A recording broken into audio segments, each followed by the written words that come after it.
Hello, everyone. So Teotihuacan translates from Nahuatl to City of the Gods. The Aztec gave the city its current name, but they were not the creators, and the city's original name remains unknown. It's a vast, ancient Mesoamerican city complex located 40 kilometers northeast of present-day Mexico City. The original time period for the building of the city is consistently challenged. The city complex spans 8 square kilometers. It's most likely larger with areas still hidden below vegetation or already having had building take place on top of the ancient remains. Now, many cultures and its people occupied the site over an extended period. Its largest population existed after the city center of Cuicuilco was destroyed by the volcano Xitle, and those surviving inhabitants moved up from where present-day Mexico City now exists. There are layers to the city we've yet to penetrate. There are areas of the city yet to be discovered and excavated. The Avenue of the Dead, which runs down the Central, was built, extended again, and eventually reached 2.6 miles in length, well past the main central complex site. The Aztec named the avenue when they took over the site, over 1,000 years after the site was originally being developed. It appears, however, that the Avenue of the Dead was more than 4 miles long in the heyday of the Central Valley. Since archaeologists continue to find older buildings underneath the avenue, the current belief on formation of the city and origination has to be wrong, by a lot. 200 BCE couldn't have been start date for this Mesoamerican metropolis. It's older, and each new excavation underneath the avenue and pyramids alludes to this. The information passed down by the Aztecs has been ignored by anthropologists who believed that what the Aztecs told the Spaniards could be nothing more than mythology, folklore of an inferior people and backward civilization. Now understand that anthropologists state the area itself was occupied since 400 years before the Common Era. It's estimated that the area did not start becoming a metropolis until around 100 Common Era. Academia has grouped the occupation of the site into 4 periods, with the last being around 750 CE. Around this time, the city was sacked and looted. Much of the smaller structures were burned down. After this, the area fell into a speedy decline. The Teotihuacanos were gone, disappeared. Other people moved into the site and occupied it, but never again at the level it was around period 3. Quickly, this is a great example of a slow destruction of history. Time passes and building materials break down. Rock is longest standing. This is the Temple of Quetzalcoatl, also known as Temple of the Plumed Serpent. It's the 3rd largest pyramid at Teotihuacan. The structure was one of the later builds inside the central complex. Were you aware that over 100 years ago, anthropologists stated that Teotihuacan was almost all ceremonial and those from around the valley would gather there for religious reasons?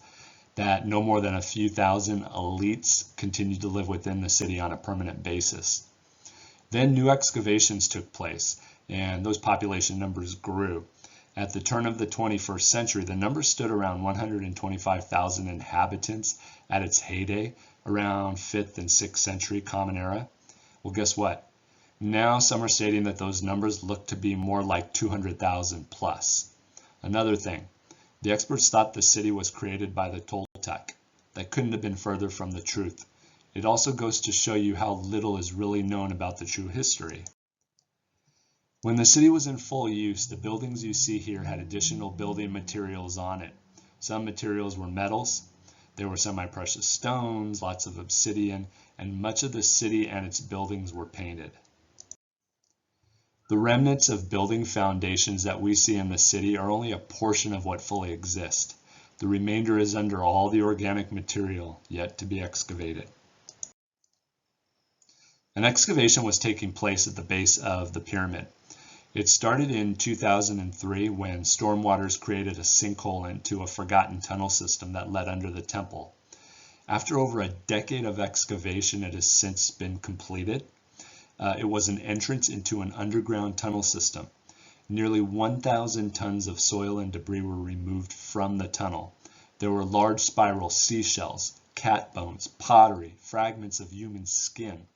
The rich array of objects unearthed included wooden masks covered with inlaid rock, jade, and quartz, elaborate necklaces, rings, greenstone crocodile teeth and human figurines, crystals shaped into eyes, beetle wings arranged in a box, sculptures of jaguars, and hundreds of metallized spheres.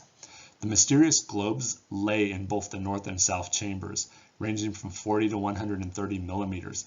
The balls have a core of clay and are covered with a yellow jarosite formed by the oxidation of pyrite.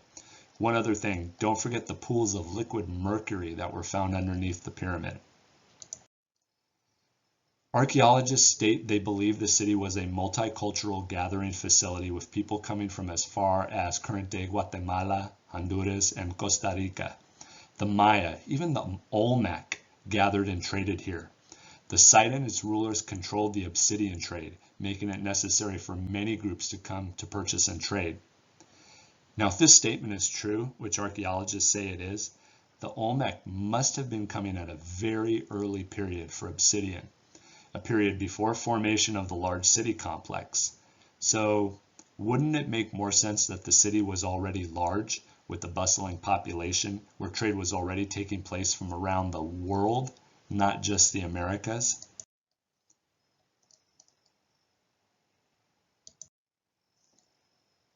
These parts of the complex are rarely seen online. They're rarely visited in person. This location was lower class living quarters. Think early style apartments.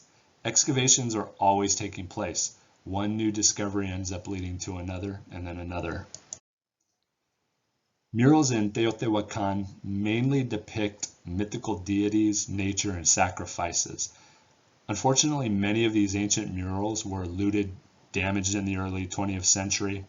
A large collection was secretly removed by Harold Wagner in the 1960s and later bequeathed to the Fine Arts Museum of San Francisco.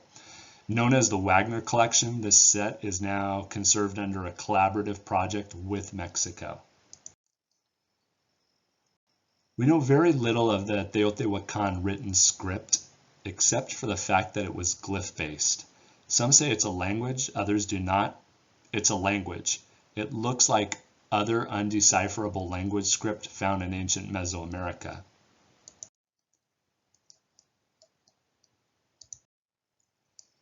I tell everyone to make sure they locate the mica chambers found within the city complex. They look to be cellar rooms where the walls are approximately 6 to 8 inches thick, made of stone, and mica.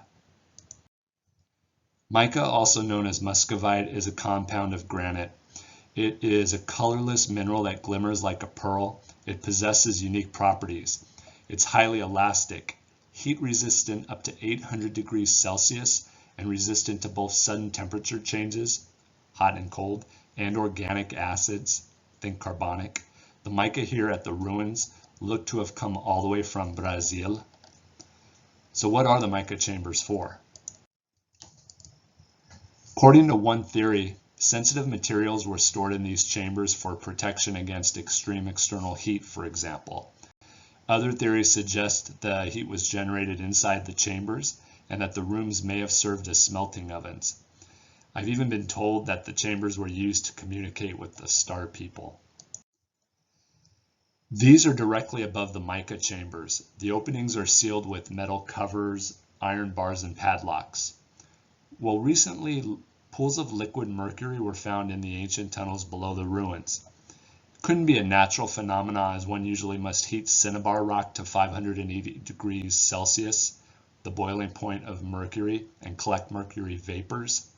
The vapors are then condensed, and what's left is liquid mercury. This means the ancient civilization that built Teotihuacan had to have gone through the arduous process of creating liquid mercury. Archaeologists have theorized that the mercury served some symbolic or ritual purpose and it was kept under the temples. Well, look how the chambers are set up. This is an ingenious way to capture the vapors and create liquid mercury. Because mercury's density is high, most other substances will float in it. This includes metals such as nickel, iron, and copper, as well as mixed substances such as most types of stone and organic materials such as plastics and wood. Those liquids and gases that are less dense than mercury will also float in it. Now, I know some people have said that the chambers were used to harness and send power throughout the complex, especially to the pyramids, but I've never seen a power source below. I have also never seen remnants of energy flow through the underground pathways at the site. But both liquid mercury and heavy objects out of place in the underground areas have been found. Creating liquid mercury and knowing it could transport materials by floating the material and objects on top was revolutionary. In case you were wondering, Teotihuacan houses the 7th largest pyramid in the world, Temple of the Sun.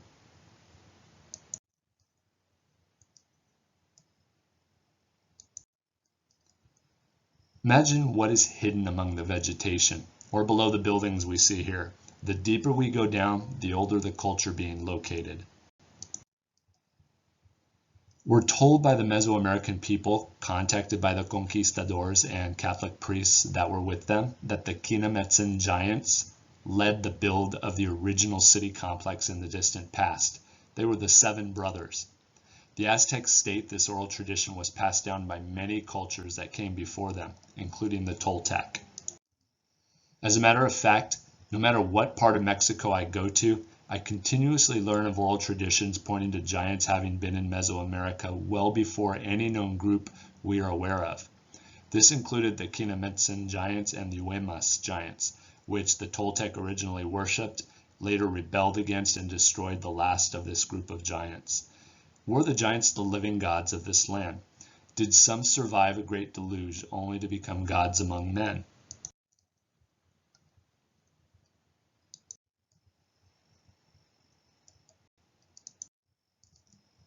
For several years, archaeologists were hard at work near the base of the Pyramid of the Moon. A new structure was located in front of the pyramid and below the Avenue of the Dead.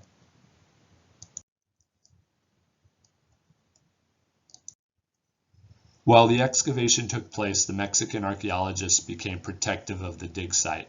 It took several attempts before I was able to speak to one of the lead archaeologists and before I could get permission to share this work that was in progress. This was a major find. It only proves my point that the deeper down we go, the older history will become. I can almost guarantee you that there are lost cultures below the depth of dig, this depth of dig. We must be willing to change the history we know, not be afraid of going against what we were taught at the university. This excavation has since been completed. The new site can be visited. Going underground is not permitted, and artifacts were found below. I'm standing at the top of the Pyramid of the Moon for this shot. I wanted to show you location to the pyramid. What you see past these buildings are all unexcavated portions of the city complex. Look at how the back parts of the structures themselves appear to be hillsides. Use your imagination to see how easy it is for the jungle and other vegetation to camouflage huge structures with growth when you're using time periods of hundreds, if not thousands of years passing. Tlaloc vessel. Tlaloc was the rain god to many Mesoamerican cultures.